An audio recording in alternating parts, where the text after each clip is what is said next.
السلام علیکم ورحمۃ اللہ وبرکاتہ۔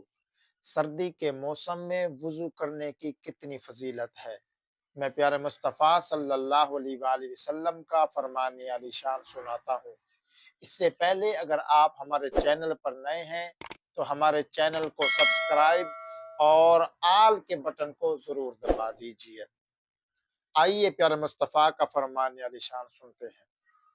حضور نبی مکرم نور مجسم صلی اللہ علیہ وآلہ وسلم نے ارشاد فرمایا، جو شخص سردی کے موسم میں وضو کرتا ہے اللہ تعالیٰ اس کو دگنا ثواب عطا فرماتا ہے، ڈبل ثواب عطا فرماتا ہے۔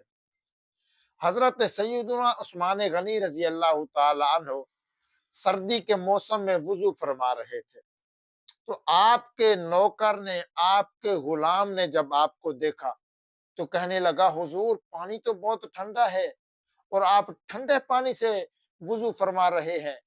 تو حضرت عثمان غنی رضی اللہ تعالیٰ عنہ نے فرمایا، اللہ تیری ماں پر رحمت نازل فرمائے، میرے مصطفیٰ کا فرمان علی شان ہے، جو بندہ سردی کے موسم میں وضو کرتا ہے اللہ اس کو ڈبل ثواب عطا فرما دیتا ہے۔ تو سردی کے موسم میں وضو کرنے کی بڑی فضیلت۔ آقا کریم کا دوسرا فرمان علی شان سناتا ہوں۔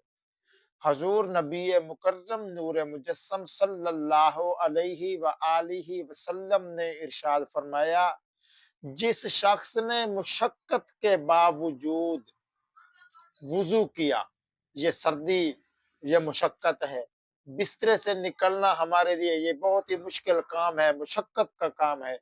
حضور فرماتے ہیں جس نے مشقت کے باوجود وضو کیا اللہ تعالیٰ اس کو قیامت والے دن اپنے عرش کے سائے میں جگہ عطا فرمائے گا۔ تو وضو کرنے سے اللہ عرش کا سایہ عطا فرما دے تو ہمیں اور کیا چاہیے۔